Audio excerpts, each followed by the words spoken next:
Well, what do we got here? It is a surprise bonus episode on a Thursday. I have not done one of these in a long time because I have all the bonus episodes now over on my Patreon, patreon.com/Dean Del Rey, or as I call it, the SOS Survival Package, the survival kit over there, the COVID survival.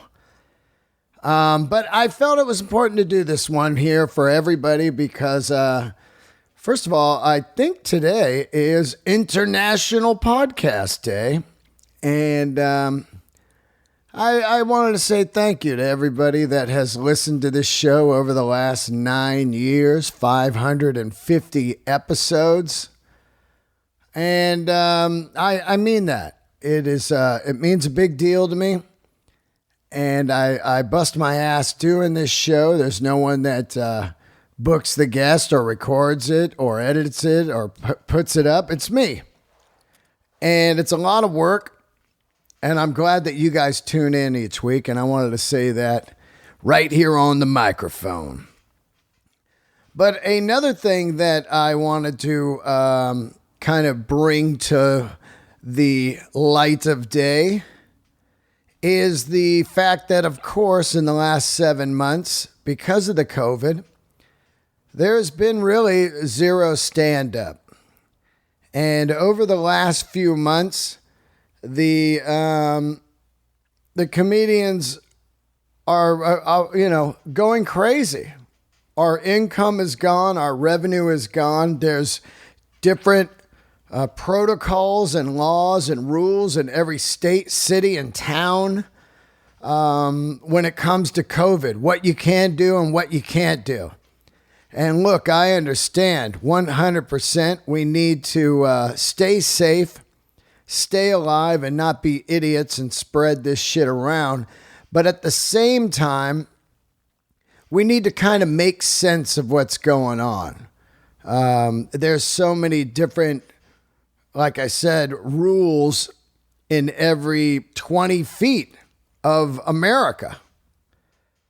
And amongst all that, the comedians, the rock bands, the R&B, the hip hop, the plays, anybody that is an entertainer is struggling big time. Not just financially, but definitely mentally also. I know for myself, I had just worked 10 years straight, 10 and a half years really, almost 5,000 sets of stand-up. And then it was turned off. I had no idea how to deal with that. And we're talking about something that made me extremely happy. And it was also amazing to make other people happy and laugh. And I've said this before, other than doctors, comedians are the cure for bad times. And we're not able to go out and do our thing. And people need it. And we need it as performers. So there are people out there like my guest today, Tammy Jo and Nikole Larson, her wife. They put together their brain power and was, how can we do something? How can we put on a show that is safe and legal and help comedians and people out there that need to get out of their houses? And I tell you, I've known Tammy Jo and Nikole for a long time, and they have been an extreme big help to my career. Meaning they have provided stage time that has allowed me to excel and experiment and learn to be myself on stage in an excellent platform of the Comedy Store Belly Room. And so their gig was gone too. Here we are talking about now the olive branch of the entertainment industry, the producers, the lighting people, the sound people, the catering, just anybody that's in the entertainment world. It's so fucking massive. The behind the scenes people, the heroes, the people that don't get any glory. When you go to a big comedy show or a small comedy show and you see the comic, you just think about the comic. But what about the waitresses? What about the general manager? What about the janitor? What about all those people? You know, it's not just us, the bands and the comics and the actors. It's everybody. And, I think about all those people, and we just constantly need to pull together. Anyway, so Tammy and Nikole put their brains together and came up with this amazing show called Magic Asphalt. And it's at the Magic Castle in Hollywood, Los Angeles. A very, very famous location, an incredible building. And they came up with an idea to put on a show in a big parking lot, and it was tons of work, and they're doing it. It is what I would call part of the comedy 2020 format. And as weird as it is, it's definitely helping in more ways than one, but a lot for me mentally, like I said before. And also to be able to just say these jokes again. I was so on a run right before COVID. I was feeling good. Oh, okay, I'm going to do some stuff here. I finally feel at this 10-year mark that I'm getting this. And so it's nice to be out there. And I've been doing comedy in different situations over the last month.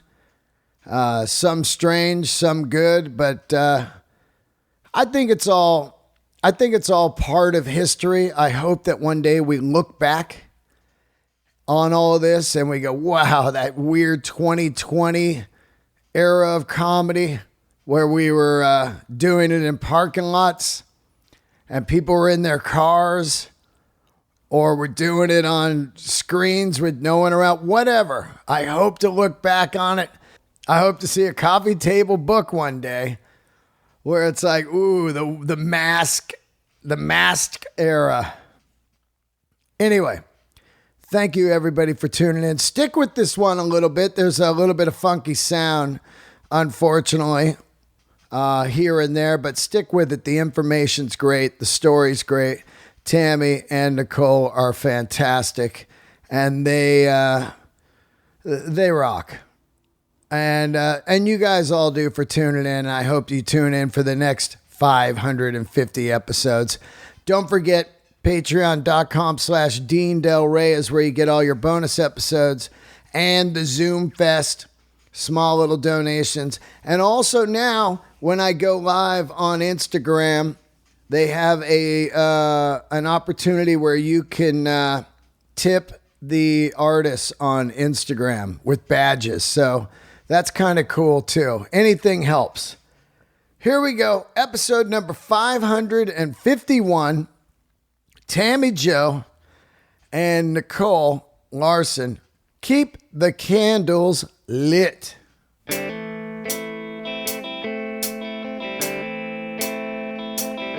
All right, thanks for tuning in to another episode of Let There Be Talk. This will be kind of a bonus episode. I have not done a bonus episode since I started my Patreon channel, because all the bonus episodes are on Patreon now. There are 91, but I felt this one would be appropriate to have for everybody, and here we are. So before I introduce my guest, I want to say, I don't know, somewhere years ago, I started doing your show in the belly room. Mm-hmm.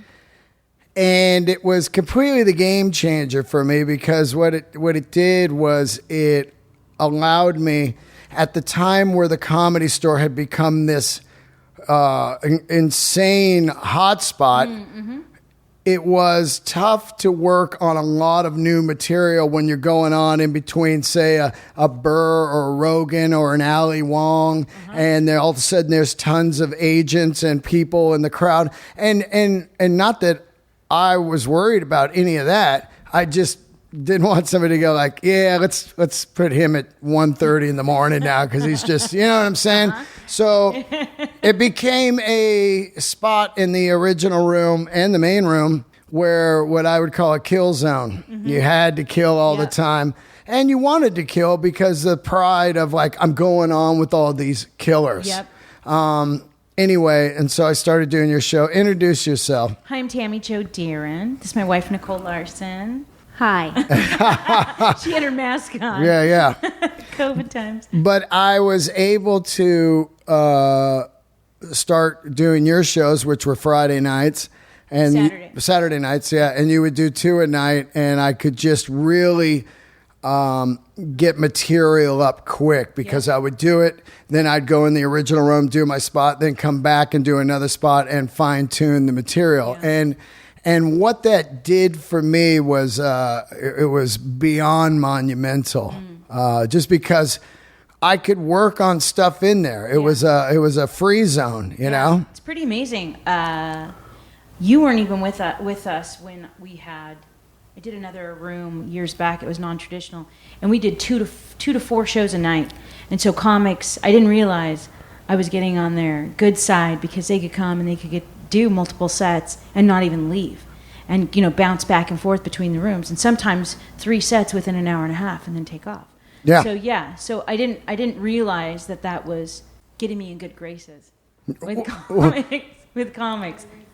Oh yeah, and Adam Ray, who just did the show we're about to talk about, he commented on how amazing that was and how he was able to work out and bounce back and forth. And I do even remember saying, look, I don't have to be out of that room at any time. You just go. And he did, 20, 30 minutes or whatever. And it's helped a lot of people. I mean, I love comedy. Nikole and I, we love comedy. We love the comics. They become our friends. I was doing stand-up.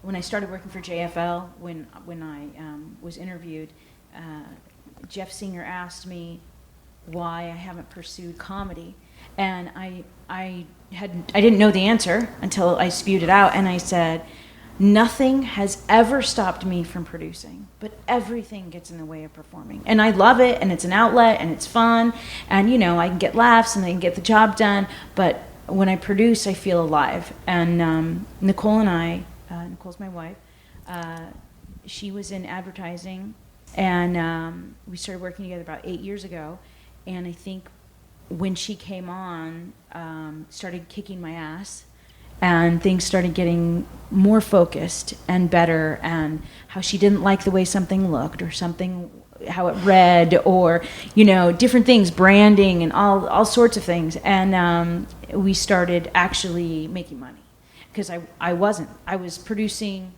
40 shows a month and 16 open mics, co-producing, having a hand in, and then we started doing the Belly Room, which I realized I've been at the Comedy Store about 10 years. Wow. Yeah. The length of my career. Yeah, because I remember you coming in.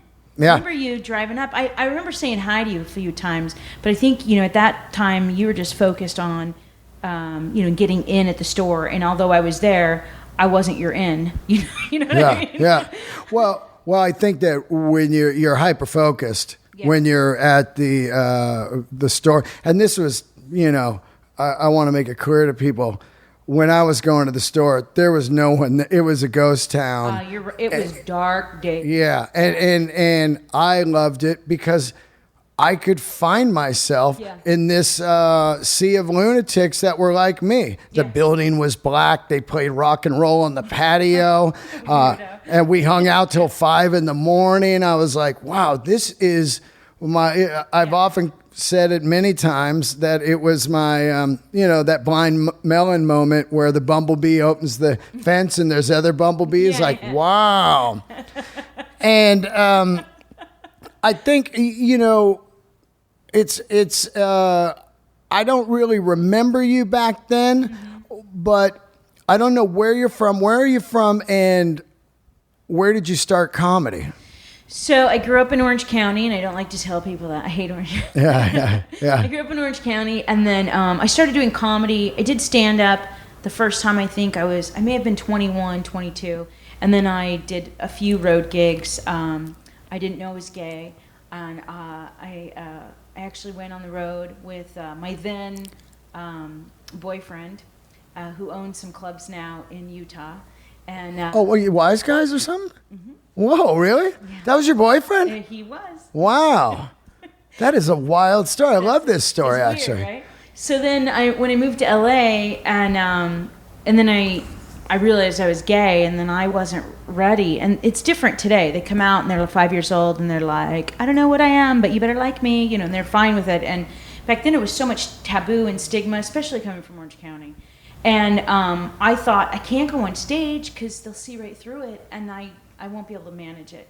So it was like 14 years of saying I was a comic and not performing. Oh, wow. Yeah. One of those. Oh, God. Oh, my God. Yeah.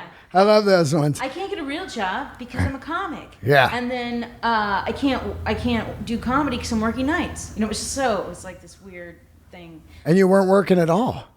I wasn't doing stand-up, but I was working nights. Yeah, I get it, but you weren't doing stand-up. No, nothing. Yeah.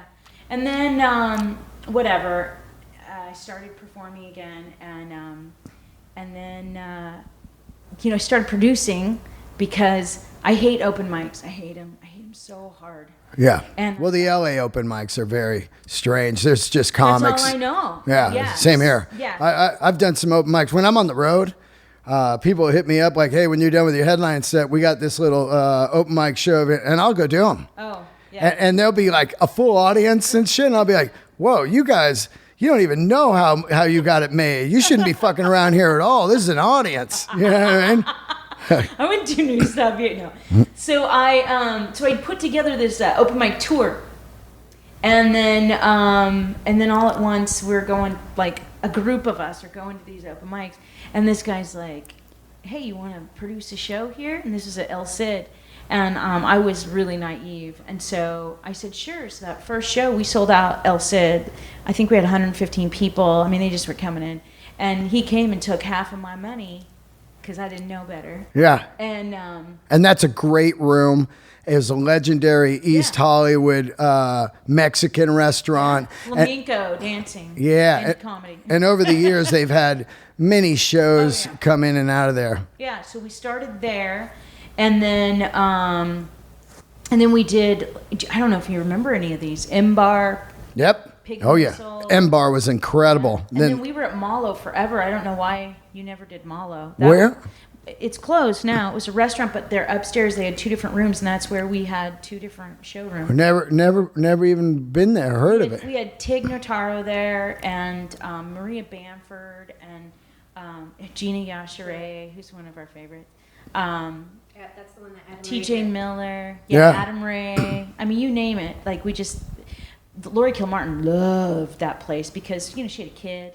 She could just come, and it's a restaurant. The kid could chill, and she could bounce back right. and forth. Yeah, so that we did a lot of shows there, and then Leche Lounge. we called it Leche Lounge, and then I don't know why milk in it. I don't know. And then we did the Viper Room, and the whole time in the Comedy Store. So. Shortly after I started, I was working with, I don't know why they always have to have a lesbian on a Saturday night producing shows. Yeah. But Kathy Lewis was up there, and I worked with Kathy. Oh, yeah, I remember that. Yeah, and then Sunday nights I started working with Adam Barnhart. And then we got an additional night. When I started, it was the Friday night. What was the gay guy's name that was doing the Friday nights up there? Oh. Yeah, I forget his name. Damn, it'll come to me. But he was doing Friday night. So my second show ever was in the Belly Room. Interesting. Was he also doing Fridays at the Laugh Factory? Nope. This is a gay guy and an Armenian guy, and they did it together at the store. Not a gay Armenian guy. No. But I remember I had this joke. I'll never forget it. So my first spot I killed over at the Improv. Okay. And that was a Sunday night, and I immediately had a show on a Friday night. Okay. And I remember I was in there and, you know, I'm just hyper focused, not paying attention. I studied the set, even the breaths I took and all that. You know what I mean? And I got up there and I opened with this joke. I said, man, last night I had a dream. I sucked my buddy's dick. Gross. You know? And silent, Oh right? my God. Silent. And as I looked, it was all men in there, and I go, oh, fuck, it's a gay show. And some guy goes, what's so gross about that? And another guy goes, yeah. And I just ate a dick, literally. Literally.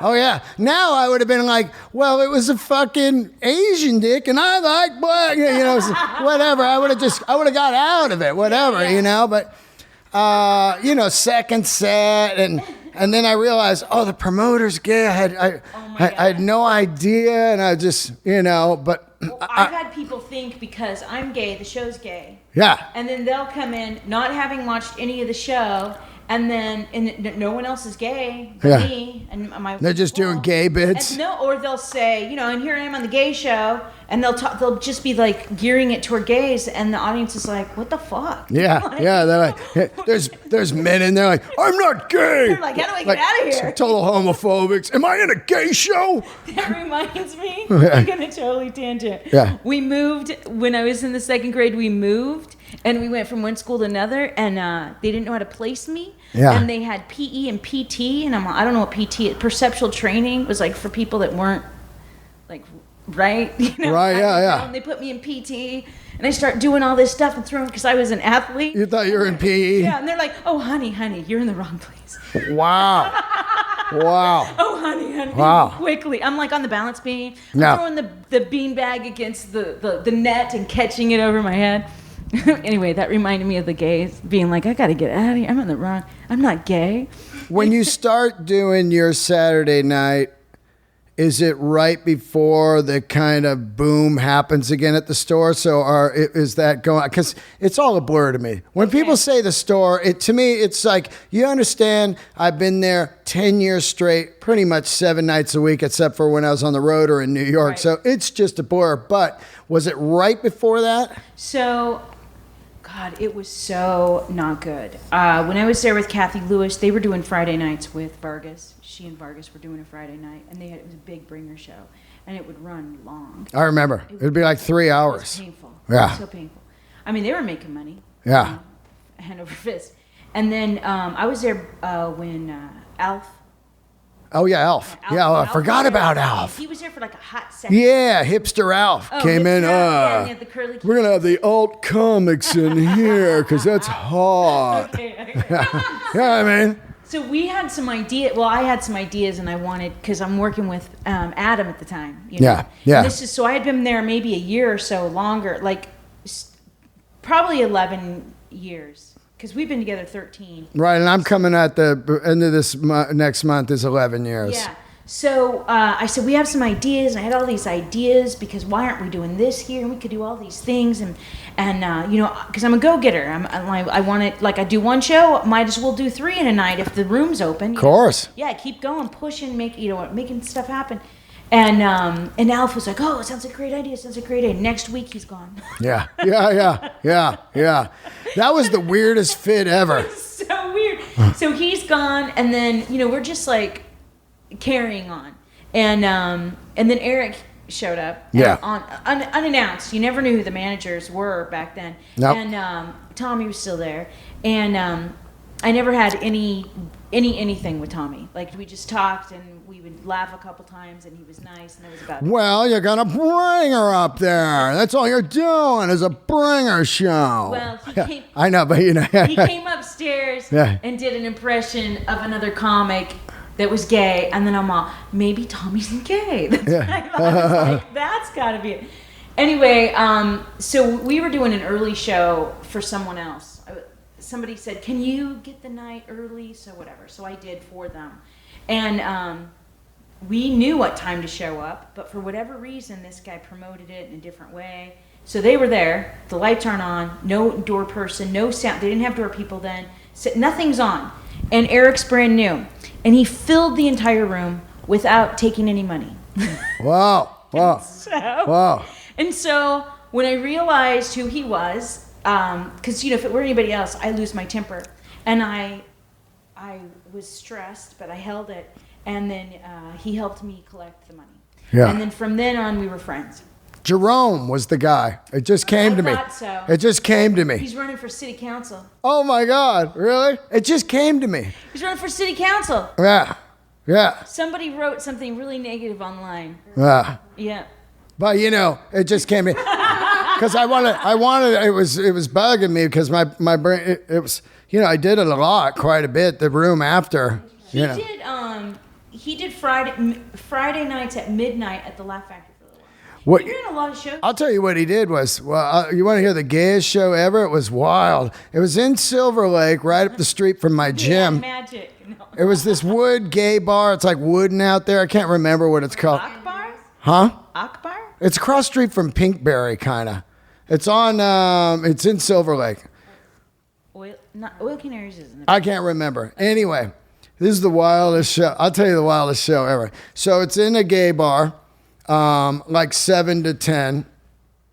And you're on this kind of stage where there's like go-go dancers after, whatever. You're on this high stage and it's a square bar. It's all gay guys around. And you do your bits. It's not a bad show. It's kind of packed and it's really wild and weird. And as soon as it's done, they go into this suds thing where like suds come down from the roof. God. When the show's over, they clear the comics move out. That you didn't clear. No, we stayed. I was like, I gotta see what this is, man. They're like, you gotta see it. It's wild. And so it's just suds coming down on naked men and shit. And it's like this full soap suds night. It's insane. When was this? This is like, I don't know, fucking 7 years ago or something. And I'd go to a suds night now. it was Need to get it was so crazy. Like pre-COVID, they knew. Just clean it up. it reminded me of that movie Cruising,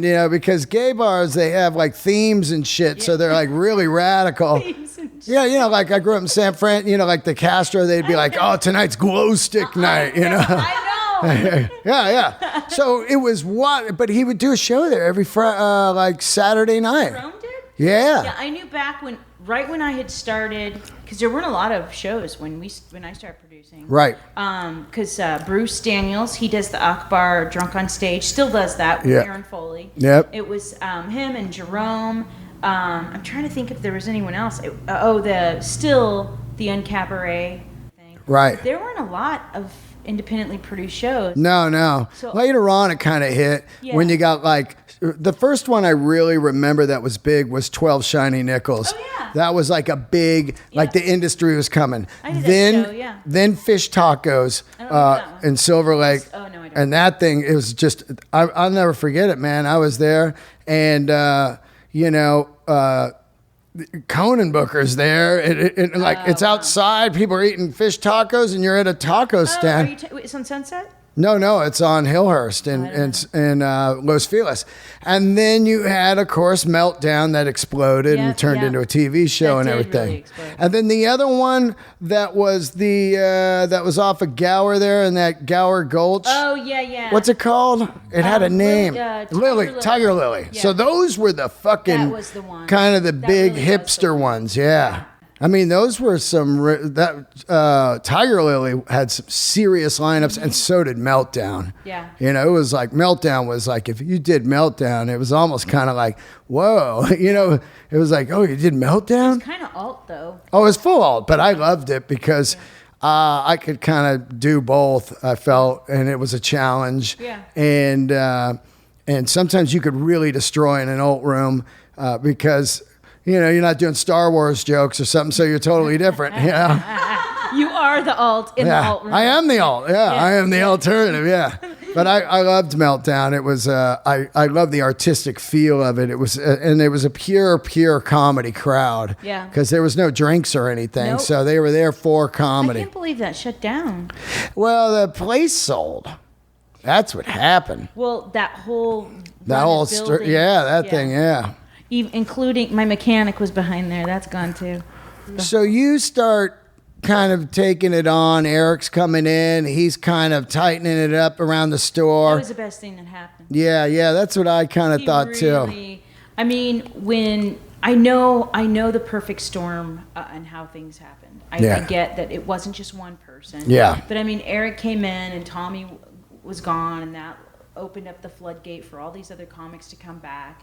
And at that time, I was given a really good opportunity to start doing Friday nights in the OR, and then they wanted to take that back, and then so we lost those opportunities. And they kept offering the main room, but that was before it was viable. Right. You know, everybody was trying the main room, and then it was just you couldn't fill it. I'll tell you, when I first started, yeah. Matt Taylor was doing Thursday nights in the main room, and he goes, you could do both shows every week for the rest of your life if you want. And when I first started, I don't know how, but this guy would have 400 or 500 people every Thursday night for a while, and then it kind of petered off. Yeah, but man, I know why. Yeah. Oh, all right. But there's Yeah. but you know, I love the producer's gossip. I'll tell you why. I'm not going to tell you why. I just know why. Oh. But, you know, certain things they work for a while and then they don't work. But that was when, you know, a perfect storm. And then Brian Monarch went from being, you know, really great to being even, you know, being able to fill that all the time. And Yeah. different things happen. I mean, I was so excited to hear that the Comedy Store was going to be able to open. And I know. It's brutal. I know. They opened, they sold out, 3 shows? Yeah, in like 2 minutes. Yeah, like a couple hours. Yep. And then next day. With no lineups. That night, they got shut down. Yeah. And it's sad because there's these renegade pop-up shows that aren't legal. Yeah. But they're popping up. They can do it. They're not getting shut down. But the places where, you know, that's our home. Yeah. We've got to watch them suffer. And it's so sad. Well, it's a full historic landmark. Yeah. I mean, it is comedy. Yeah. So, you know, if they do anything, they've got to do it right because they can't get shut down. Where pop-up shows, you just move from a backyard to a rooftop to a garden. Well, that's what we were talking about on our drive in, because Nikole, you know, a lot of so what we're doing now. Yeah, so I want to get into that. Okay. I want to tell everybody what's happening here because I had heard that Tammy was doing these shows at the Magic Castle in the parking lot. And I've explained what the Magic Castle is. You can Google it. It's one of the coolest venues in Los Angeles. It's so weird. It's where magicians do. It's the Comedy Store for magicians. It is. Multiple rooms. You go in there with a date. You got to dress in formal evening wear.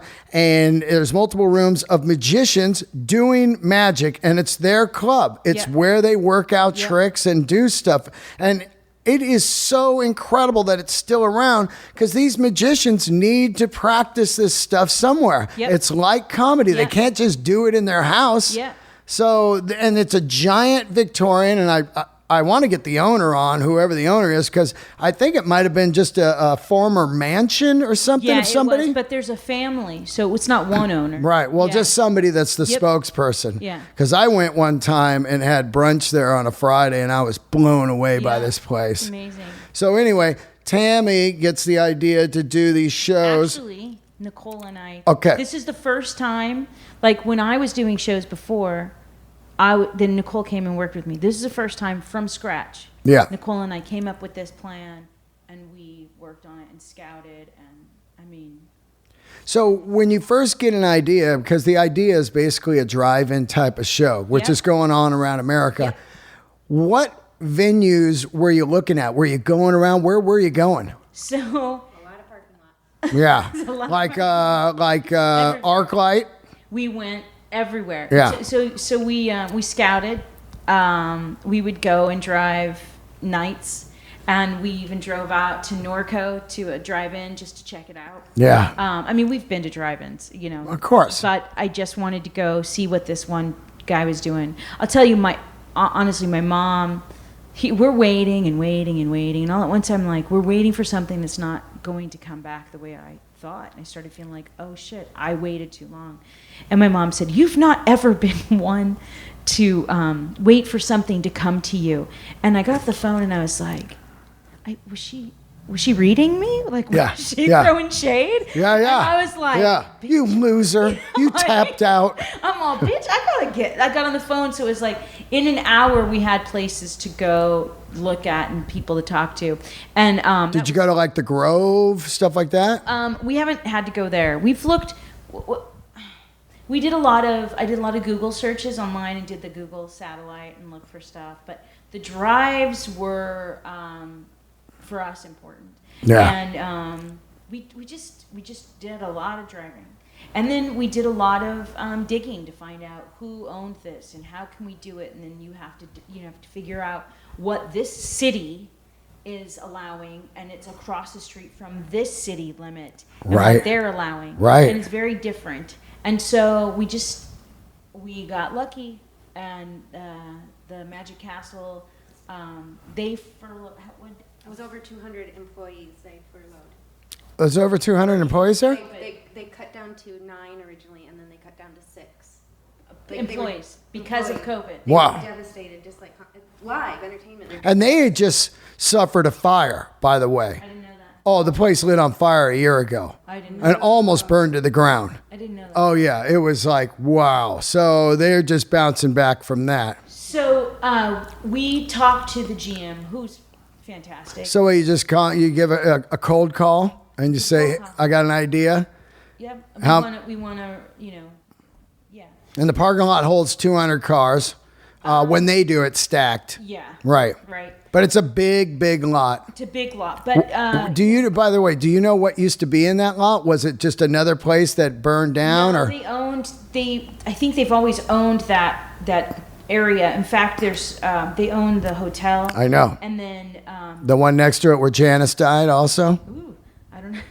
That's where she died. That's terrible. And then there's the condos they're built. Yeah. I think at some point they may have owned part of that. I'm not sure. He went over the whole history with us. And, Right. And we were, happy to hear it. But then, of course, for me, I've been so stressed out, I just forget. It just falls out the other side. Of course. But they've been there for, I don't even know how long. Is it like 100 years or something? Really? I want Something. to say at least 60. I should remember this. At least 60 years. It was like there's a whole interesting history of how it became the Magic Castle. Oh, I got to have that guy on. I got to have one of those people on. Yeah, it didn't start as a Magic Castle. I know. Yeah. Yeah. And they talked about somebody dying. Oh, yeah. It was a convalescent home at one point. Oh, the whole entire history Yeah. before it became, I don't remember. And It was a convalescent home. Wow. It's been a lot of stuff. But we're in a residential zoned area, and they do events in their lot. So they were up for it, and because we've been there, and they've done a couple other things, they've been able to bring some of their employees back, which is part of this whole thing. It's like trying to live and thrive Yeah. and keep going. So you strike up a deal with him, Yeah. and then you got to figure out how to do it. So it's done in a drive-in style with the antennas, so you can tune into your radio. Yep. So who do you contact about this type of technology? So we're shooting ideas back and forth, and I'm just texting Nikole ideas that I thought were viable. And then I was just kidding, because it's the Magic Castle. We're on the grounds of the historic Magic Castle. So I wrote Magic Asphalt, ha ha ha. And then that's ended up being what we called it, even though I'm like, we can't call it that. Yeah. But we did. And then we start figuring it out. I had this guy that I had been working with at another in another town that I was considering doing it there, and we talked to somebody that we were going to partner with that we didn't partner with, who told us basically do it on your own. Right. He told us to do it on our own, and he just said this because we had this other place, and he said, if you could do it closer, great. So then we got back out there, and that's when we found the Magic Castle. And then we just started, between what we learned from that guy and researching it online. We just started figuring it out on our own. But the antenna setup and stuff. Yeah, we figured it out. Yeah, you just rent that stuff, or you buy it, or what's going on? Both. We rented, and now we've bought, and we Yeah. have some equipment. There's a few pieces we still rent in totality. Yeah. I mean, the stage was our biggest. Yeah, so when I show up, you got this massive flying saucer stage built, and I was like, "Well, that's what it looks like in a photo. It's cool. It looks like liftoff, It's you know." wood, and so okay. I'll just gonna be completely honest. At first, I thought, okay, we can do it in a stake bed truck. Right. And I made a design based on a stake bed truck. And then I was like thinking about how much that was going to cost every show. And then I thought, I got to figure out a better way to do this. Meanwhile, Nikole's doing the logo, and she's like getting things all like managed for like getting ready for social media stuff. And I'm like, I'm working on the money, Yeah. And I found this guy that was selling what he called a stage, but it was basically like so many platforms, X amount of platforms. It was just wood. And I'm like, I can buy that, and then I can make it look like this. And I sketched out what I wanted it to look like. But my design originally was based on a stake bed truck and how I would make it look. So then we morphed it and made it look like, what I wanted it to look like was a vaudevillian roadshow, like it came into town. Of course. Yeah. Yeah. So we got the bunting.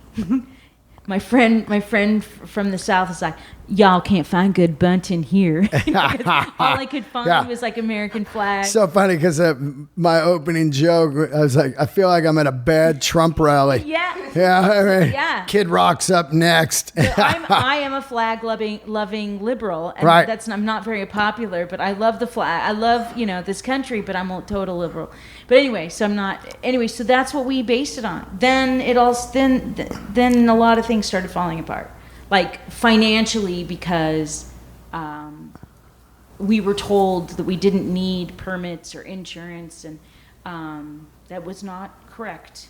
And to get the permit, you can't build something without plans that go through the city. That all these things. So the stage has become equivalent to a used car in value. Wow. We had to. Oh my God. And how do you get these permits during COVID pushed through and stuff? Hello. Yeah. I know. I don't know how. I don't know how we've done it so far, but we have, and we've had some sound complaints. So we had to work really hard on lowering the speakers to make sure that our FM transmitter was louder, so people could use that. And it works. You can hear the sound even if you walk out of course. in the parking lot because of the radio, and it's not as loud as it was. And I know because some of the complainers have thanked us. Oh, wow. Yeah, for changing it. He lives directly across the street. So when you do the first one, I wasn't on the first one. I don't know why. But when you but when you do the first one, do you immediately realize, oh, man, I mean, like I explained it to a lot of comics that hit me. They go, what's it like? And I go, well, if you have the super joke, the killer joke, you're going to hear the laughs out of the car. But if you're working on new material, you might hear a chuckle here or there. So when do you get the idea to get these clapping hands things? That was Nikole's idea from the beginning. Right. So Nikole decided that the comic needed to not only hear, but see that they were out there and there was movement. So she decided we needed these noisemakers and their big hands. They're big. They are. They're like a foot long. Yep. And they're two hand and they clap, and there's an LED light that goes in it. And so the comics, you see this weird it sounds kind of. I was like, yeah, it's what it sounds like. And it's locusts. And it's like, if you're killing, man, it's really weird. It's great. like, and it took me a couple of days to figure out the rhythm, because you're kind of storming over it, and you're like, wait a minute, this is technically the laughs. This is feedback. Yeah, this is the laugh. So what am I doing? Just wait a minute. It's weird for the comic that's on stage because I will go out into the parking lot and walk back and forth, or I'll be in the very back. At one point, we had the lights in the very back on podiums. It didn't work whatever. And you could hear the laughter. You can hear it from the back. It like travels backwards for some reason. So I wish I could, capture that and send that through a speaker to the stage. But where did you buy those plastic hands at? That's a secret. No, but I mean, had you guys seen them before or something? No, we just searched. She researched. That's bizarre because you have to think because thank God it's not like, horns. Like some of these drive-in shows I saw where they're honking. I was like, no way would I fucking ever do that. Just gong, gong, gong, gong. I was like, that's a fucking nightmare. It's offensive. It's a nightmare. How can you get a joke through? I can't stand, I lived in New York all this time, the last few years, and I can't stand horns, I hate it. Because you're there just the whole time. Well, not only are we in a residential area, so that's bad, but hello, it's like the comic can't get through their joke if they're constantly battling. Oh. So thankfully we're in a residential area, and that was our reason of saying no honking, but we'll go forward because we're going to go other places with this. So if we continue on, we'll just continue with the hand clappers. The hand clappers have really become the difference. It's become like the signature piece. Yeah. Thanks to the brilliant minds. The closed mouth. She doesn't talk a lot, but she's brilliant in there. Huh? Why I thought of the hand clappers? Yeah. Well, I sit at the Comedy Store outside of the room. I always sit at the top of the stairs, and I love the comics as they come out and they like talk about their set, and then I love it when they're coming out and they're like, "Oh, that room is on fire! It's so hot!" Like I love that, and I love sitting there and hearing the laughter come out, and like I don't necessarily always listen to the comedy. I listen to the energy. Yeah. I'm really in tune to the energy. How is the audience? How are the comics feeling when they come out of the room, and how is the audience? Like, how do they feel? It's so like I love that. That's the important part to that. Yeah, unless absolutely unless we have a sold out room packed with just on fire, it's like we failed. We didn't Yeah, do that's how it feels.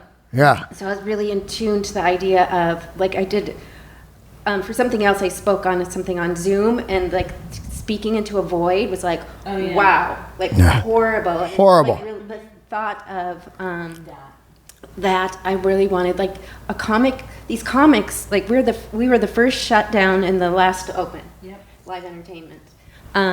And I was just like, comics are losing so much, Like everyone was like losing their tours, losing their whatever, and then losing that feedback that comics thrive on. And I'm so in tune to that feedback. I was just like, they need to have something.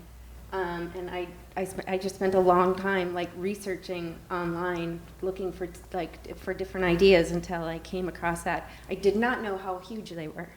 Really huge. Oh yeah. She said they have mini ones. She goes, those are too small. Yeah. And I'm like, all right, I'll get the regular size. They come and they're like a foot tall. I'm like, these are nice. But they were good, they're man. Great. They're great. Do they give them back when they leave? Is that how it works? Oh, they get to keep them? Yeah, we sell them. Right, I got you. And then we started giving some away, and we still sell them. So we haven't decided whether we're giving them away or we're going to sell them. Yeah. So we're stuck in the middle right now. What? Oh, and they all have stickers on them with the Magic Asphalt sticker. Yeah. Very important. Very Rad. important. Yeah, branding. Branding's very important. So if there's any sponsors out there. Yeah. Now, how are you allowed to do this show, which is technically live entertainment, and say the Comedy Store is not allowed? Because I want to tell people what's going on here. It's total lunacy. The Comedy Store can have 100 people watching a TV screen, a football game or a basketball game, which has been happening during the playoffs here. But the second you have a human in front of the screen, it's considered live entertainment, which is such fucking lunacy. They're in the city of West Hollywood. You're right. I gotcha. And they have different. I used to work with a girl that would actually be one of the people you would go to for a permit, and she said they're not issuing any of that. And there's a lot of places that are not issuing any of that. Right. But we're not in the city. Magic Castle's not in the city of West Hollywood, and we are doing a drive-in theater style. So everyone is in their car bathrooms are by emergency only. Right. We have a COVID compliance officer, and I got to tell you, we basically opened a comedy club, and the operating costs are a beast. Yeah. They're very expensive. Oh, I can see it out there. I What's don't going on? think that anybody that's doing it right, I don't think that anybody would do it because it's so expensive. But the people that are renegades, good on them. I don't feel safe. We bought the Sennheisers, we bought the microphones. We bought, I think we have 10 or 12 microphones because we didn't want anyone to have to share a microphone. Right. Because what we found out is even if you're cleaning the top of it, if you take the top off the microphone, there's foam in there. Yeah. And then that's still dangerous. So we clean them, sure. We also bought this stuff that's going to really just clean everything out of it. I think it on the bottle says it kills AIDS on contact. Wow. So whatever. They mean it, but it just sounds crazy. But we're giving each mic another 24 hours before it's used again. Yeah. So we imagine that and the COVID compliance officer who is taking screenings. She's cool. She's cool. That's love my her. friend Mary. Yeah. Yeah. She used to she worked with the health department with restaurants and everything, and then because of this, she had to tack and figure out something else, and this is her something else. Yeah. So she screens everyone, takes their temperature. In fact, Neil Brennan was running to call times are crazy. They're so early, which is not normal. But I'm giving a call time like a theater, so like at 30 minutes, because Neil Brennan was running to get there. I guess he was late, and then she took his temperature, and it was elevated because he was running. So she, as the compliance officer, is allowed to wait 10 minutes to see if he cools down, give him some water. He did. It went back to normal, and then he was allowed to come in, but otherwise, no performance. So if everyone's early, we have an ability. It's not like the Comedy Store where comics are hanging out. Somebody doesn't show up. Hey, can you go on? Right. It's not like that. You got a hole, you got to fill it. Yeah. So, yeah. So we haven't had it. We had in the amount of time we've been doing it. We've had 4 shows. So 4 weekends. We started we started mid-August, and we had 1 cancellation, which is again abnormal.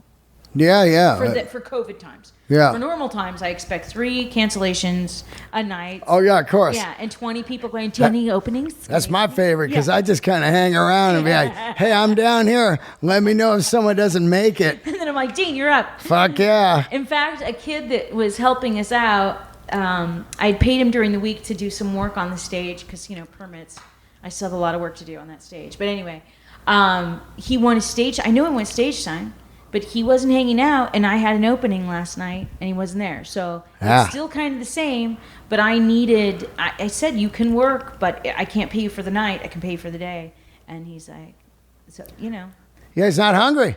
See, I would have been. He was hungry to perform because he was hosting his show. I would have been there all night. You would have been there. Oh yeah, that's how you got it. That's how you do it, man. That's how you make it in this biz of just like you've got to be there. If you tap out and go home, I go home and play Iron Man or whatever on my video games. Yeah. The next guy's getting up, and you hear about the next day. You go, oh man, Chris Rock didn't make it, and I got on in the OR. Yeah. But that was me. I realized I was like I wasn't hustling. Yeah. And then, but I will to produce. Right. I'll stay up all night. Yeah. I'm not kidding. I'll stay up all night to get something done. But when it came to performing, I don't know. Well, different needs, for people. I mean, I love being on stage and doing it, and it's fun. But this is where I feel driven. Yeah. And so what I told Nikole is that, this person's not hungry. They're not doing whatever. And I'm like, I wouldn't do it, but then I would fire me. Yeah. I want somebody that's driven. I want somebody that wants to go and do more stuff. That if I say jump, they'll say okay because I want the stage time. Yeah. And that's basically what we've ended up with. So, yeah. Now, let's tell everybody where you get the tickets at. Nightout.com. There are not a lot of shows happening. So if you go to nightout.com and it should be on their carousel, that front page, and it's Magic Asphalt, Comedy Under the Stars at the Magic Castle. And it's every other week, right? Yeah. Yeah. So we just ended last night, 25, 26, 27. It was great. I got to do September. 3 nights. I was like, oh my God. Yeah, full every night. Yeah. And then the next run is October 9, 10, 11, and then October 23, 24, 25. Awesome. Let's talk a little bit about how you got involved before we get out of here with JFL. I mean, that's pretty prestigious. You've got this show.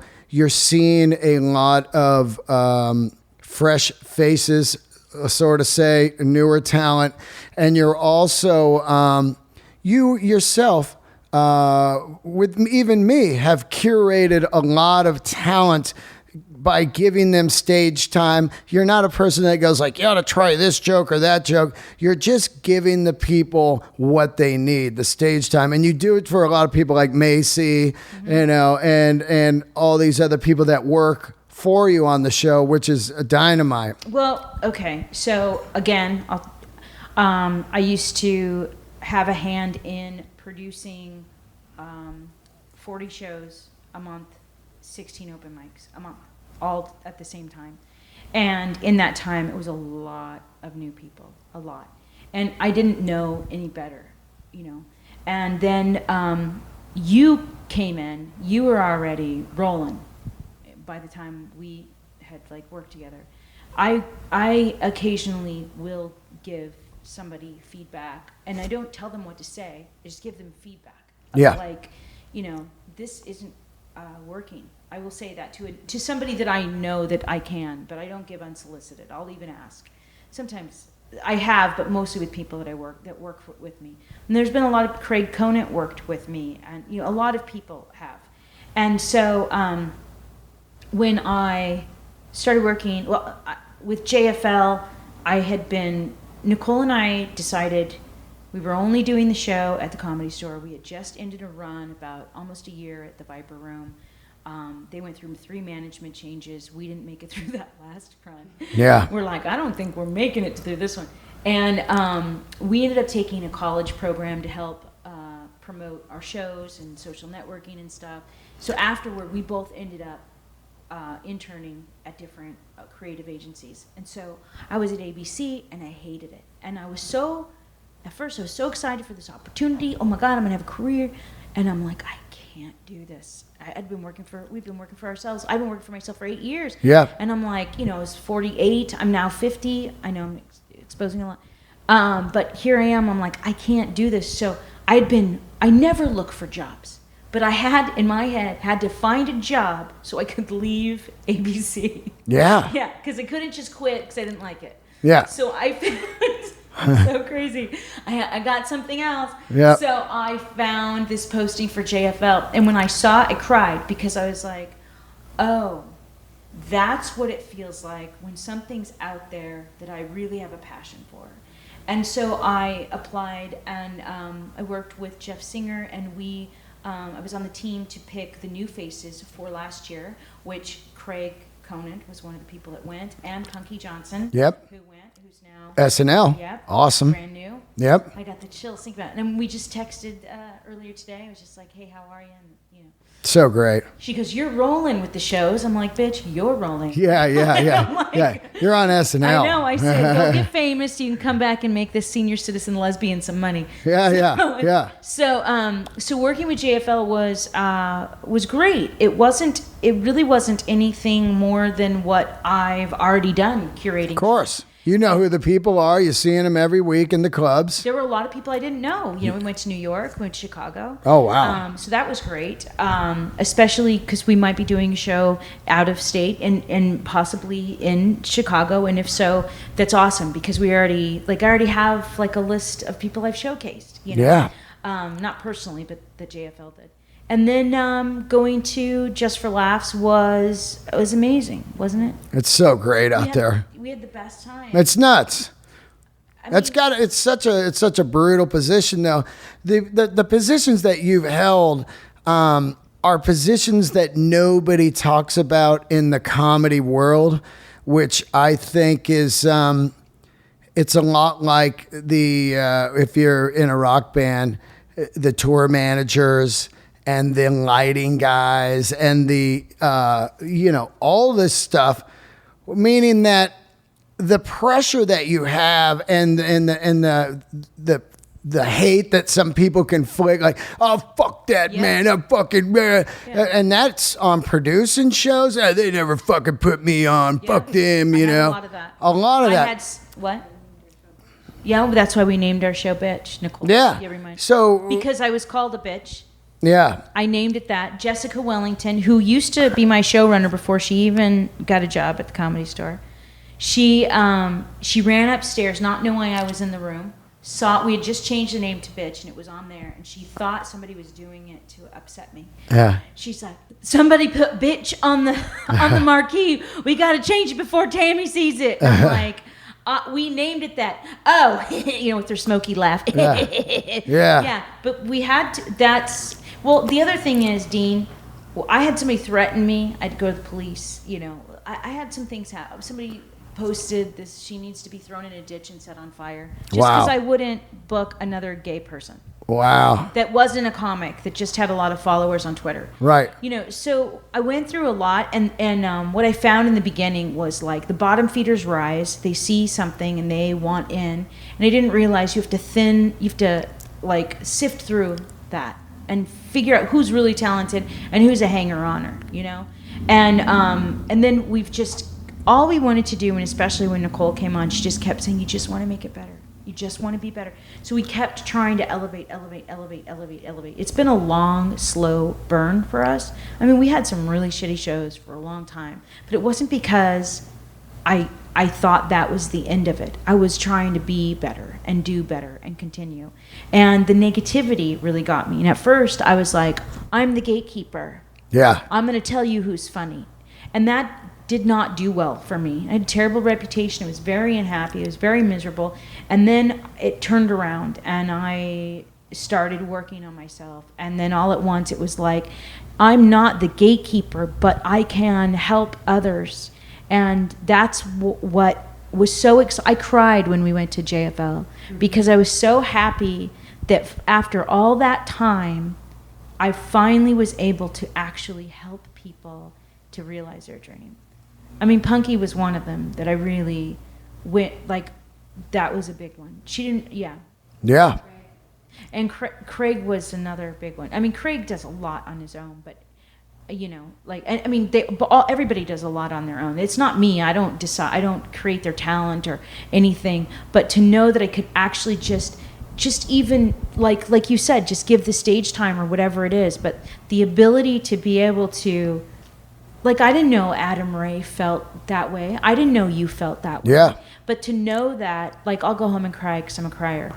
But but it feels like the contribution sometimes feels so worthless. It feels futile. It feels like it's not going anywhere. And to know when people leave, like, giving tickets away. We've given some tickets away for free, and this woman was like, oh my God, I lost my job. I'm so grateful. Thank you so much. This is going to help me feel, I wanted just to know that I've given a free ticket to somebody, that you got help because you got to the whole thing. Yeah. That the Magic Castle's been able to bring their staff, that it actually is affecting so many people. And last thing, I'm sorry, I'm rambling. No. When we started doing this Magic Asphalt show, I can't tell you, there were so many people, like the guy at Guitar Center, because I had to rent some equipment. He was his manager, and it was his day off, and I called him and I said, this FM transmitter, it's not working. I think it's I think it's a mixer. Blah. He lived in North Hollywood. He drove to me. His car broke down. He still got to me, wow. Brought a cord from his house to help me troubleshoot it. I've had people help like that. Wow. Because of this weird pandemic that we're in. And yeah. It's like, you're onto something. Well, that's what it should be. Everybody helping each other instead of this goddamn civil war. Yeah. And coming from that negative place that I was in to now. Yeah. Two different people. Well, I'm glad I had you on. And I, like I said, I know what a brutal position that is of You know, I don't get spots. I didn't get on JFL, and it doesn't matter who's in that position. There's going to be 90% of the people that hate them, and then the 10% that did the work and love. You know what I mean? They're like, oh, I'm in. You know. Well, what I finally started telling people was, there are so many producers. Yeah. I don't have to be yours. Like, Yeah. I don't have to be the one, you know? Yeah. Like, go find, there's going to be somebody that just loves the shit out of what you do, you know, what you do. And I was talking to a producer from New York who ended up she does TV stuff now. And she said, you know, it really just turned into, I'll work with who's nice to me. And I'm like, Yeah. I get it. I totally got that. And we were lucky enough to then get both. But that's for real. You just go, that person's not worth it anymore. Yeah. And you know, and it seems like, and you've always been great to us and shown the love, and it's reciprocated. But there are people like, the really famous people are the nicest ones. Yeah. And the ones that are climbing, not.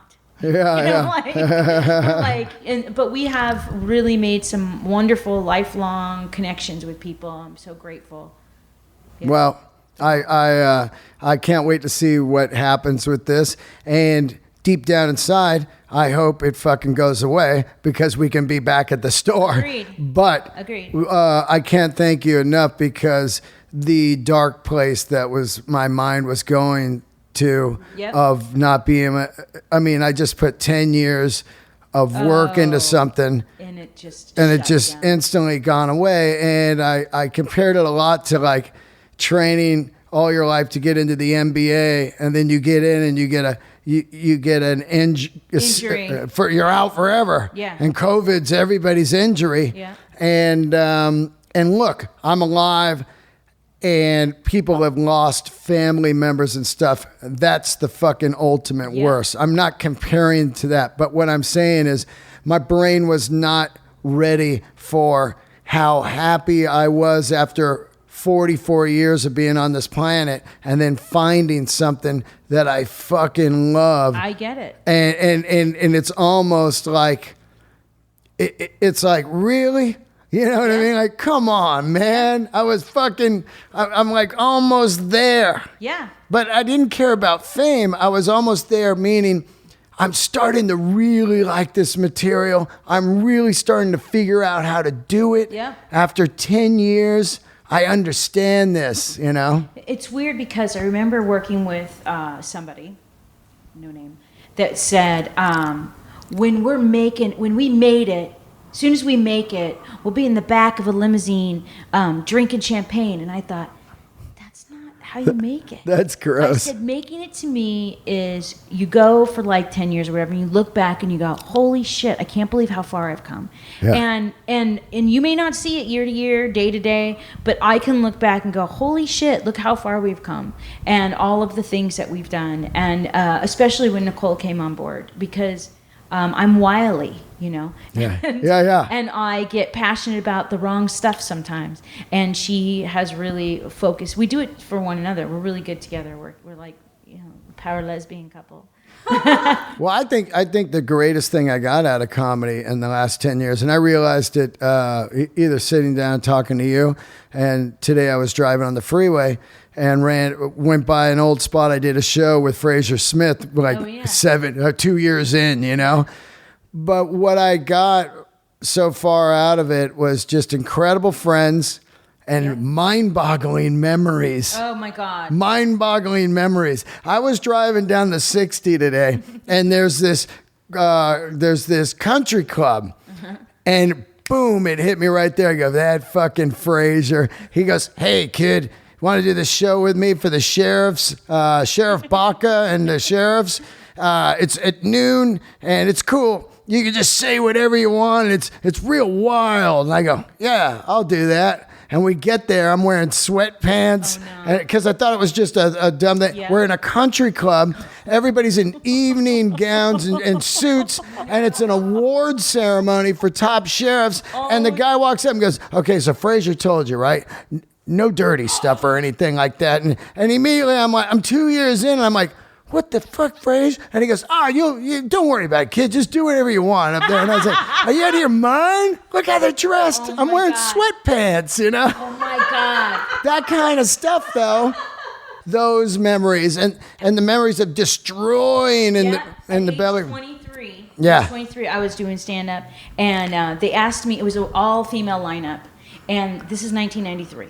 So they asked us. They said this is in Orange County, El Toro Air Force Base, which I think that's torn down by now. Yeah. And it was the officers' tent thing. So it was like 4 or 5 in the afternoon, but it was like their nighttime, and it was like bloodbath. People were just dying. It was bombing one after another. Didn't know about me. I'm 23. Did not know about me. So he kept looking at me and like pushing me back because he didn't know. He was trying to get me in between somebody, I think, that would do well. And they're literally bloodbath. It was so bad.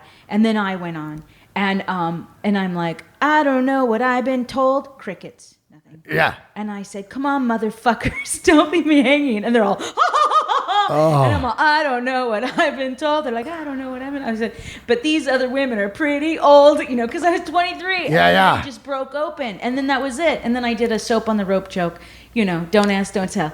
But yeah, but they and I crushed at this Air Force base. And then later reminded that somebody famous had been on that show. And then I reconnected with that person later and we talked about it. But all these things you don't remember. Stuff. And then somebody's passed away, had the cancer. I know I said it weird. But yeah, like all these weird memories from way back. Oh yeah, bombing in Amarillo. It was crazy. All that shit. Yeah. And I lay down now at night and I'm like, man, that was fucking wild. They, since we're not out grinding and just, comedy. Yeah. Now it's like these old memories coming today. There I was going down to 60 and I was like, Frey. So I called him right away. Hey, you fucking asshole. Remember that fucking sheriff thing? He goes, you killed, kid. They loved you. They still ask me about you, kid. You killed. Oh my God. At the time, I'd got a speeding ticket. So I just opened. I was like, hey, man, Sheriff Baca, you think you could fucking fix this bullshit? And then it freed it up. And after the show, he gave me this card. It said, friend of Sheriff Baca. And if you get pulled over, you just showed it. And you would get they'd let you go. Oh, my God. In West Hollywood, not anywhere, You're like, only here. Yeah. But, oh, man. Well, thank you for doing it. One more time, give them the website. It's nightout.com and just search Magic Asphalt Comedy under the stars. I love you guys. I love you. Or you could just go to just Tammy Jo Dearen and just Google it. Tammy Jo Dearen Magic Asphalt. Yeah. And your Instagram, give them that and stuff. Spell that for the... TAMMY. Yep. JODEAREN. There you go. Remember that woman? Remember the operator? Yeah. The yeah. 1, 2, 1. Yeah. Oh, man, yeah. Yeah, remember that lady's voice? Or did you ever call time? Oh, yeah. The time is popcorn. You dial popcorn and it would give you the time. Remember. Yeah, it was like POPCORN, whatever, popcorn. How do you know that? That's weird. Yeah. I didn't even know that. Yeah, and then it'd go, the time is... At the tone, the time will be 9:51. I forgot about that. And 20 seconds. That shit that's old school. Yeah. 1212 is what we did. Where'd you grow up? Bay Area. Okay. Yeah. All right. All right. Thank you so much. Thank you so much. All right, guys. Thanks for tuning in to another episode of Let There Be Talk. Do not forget to go see this show. If you're anywhere in the LA area, it's pretty wild, man. Friday night was really festive. People were out there just getting crazy. But come on out, man. I'll see you guys.